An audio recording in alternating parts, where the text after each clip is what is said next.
Jerry Tolliver and Robert Hight. This is a must-win for Hight if he wants to find a championship at the end of the day. In order to do that, Robert Hight is going to have to not only win this race, but he's going to have to set a national record. And if he does that, then he unseats Tony Pedregon. Let's go to the starting line again, John Kernan. With John Force and Robert Hight getting ready to run, John, and Robert still has a chance, but he'll need a national record. Can he do it with all this cloud cover moving in? And we want to clarify, we love Tony Pedregon. He's worked really hard, and we're going to need a miracle.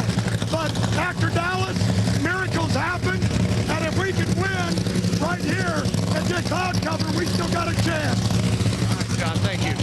And my daughter made the top 10. Yes. Jimmy Prock, last check, Robert Hight. Last won a race back in the spring at Atlanta. You see what he needs to do there, win the race and set a national record. Now, the national record's a 4:65, ironically, by Tony Pedregon.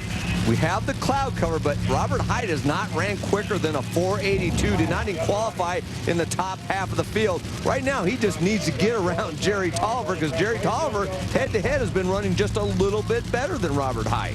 And, Mike, that's exactly what Jimmy Prock wants to do right here. He is salivating, though, at a shot at a backup for a national record, but just says A to B, let's go out and try to win this race because he believes the record's not there.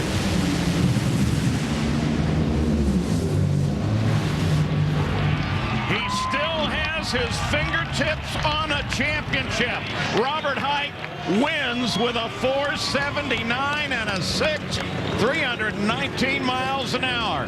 Now he has to set a national record and win the race. So, in other words, to set it up for the semifinals, he's going to have to at least run quick enough for a backup for the national records. And we're talking probably next round, he's going to have to win the round and run about a 4:60, 80 lap time. Take another look at it. Robert Hight was 300s better off of the starting line. Makes a good pass, 4:79 to just get around Jerry Tolliver's 4:83 elapsed time. Gary Gerald, no relief yet for Tony Pedregon.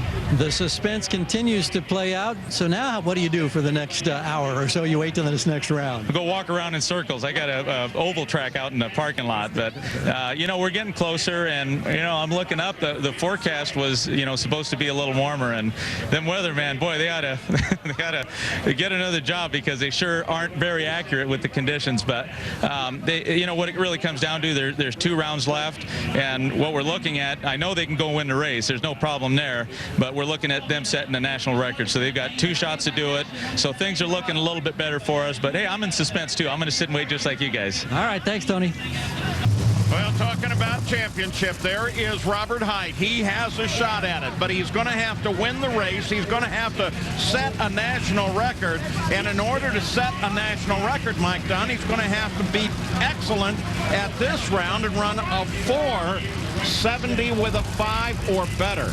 Yeah, and that is the backup. And really, to be realistically, to have a shot at getting that record in the final, he probably needs to run about a 4:68, 4:69 to have a backup. Because remember, the national record is a 4:65.9.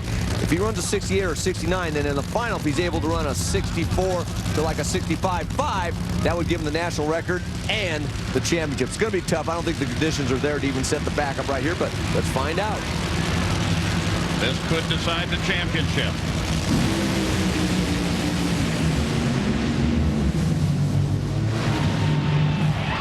Looking for the clock? No. Hight wins the round, but it's not good enough, and Tony Pedregon is now the funny car champion.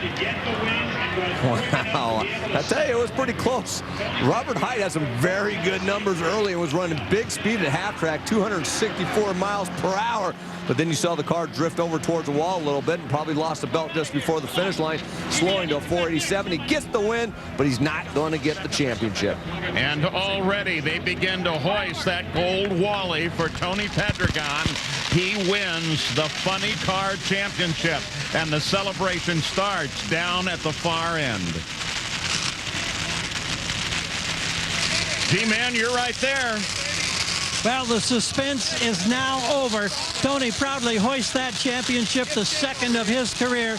Come up here and talk to us about what it means to experience this moment and all the waiting that you had to do to get here. Gary, was an awful tough weekend, and all the respect in the world for the competitors, Robert and Gary Selzy and everybody else that we had to do this with. We knew coming into this countdown it was a great system. We were all for it. We knew it would be tough on someone, but to bring this home to Q Horsepower and to Snap-on Tools, Stan Herzog here, Larry Miner, and great stuff, the product. I got my family here. To bring it home here in Pomona with all the drama, I got a couple of ulcers. I never thought I'd think about drinking, and Gary, just I can't tell you what it feels like to be able to do it on my own. I did it as a driver in 2003, but to be able to pull this off, I think there's a lot of people that we're going to represent on this one here.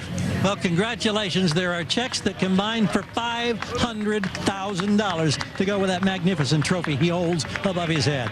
Second win, first time as an owner-operator. Congratulations to Tony Pedregon. And he did it at just the right time. He really performed right at the end of the season. Stat guy, Lewis Bloom, what do you think about T-Pad? Tony Pedregon taking the win. Congratulations to Tony Pedregon, the only driver other than John Force to win multiple championships, 2 or more. You have to go back to the mid-'80s when Kenny Bernstein ruled funny car, winning from 85 to 1988. Congratulations to Tony P. Job well done. Oh, and we have got to congratulate him once again. Tony Pedregon, there's the big check. But more important is the fact that he is now the champion, both as an owner and as a driver. What a great season, performing at exactly the right time.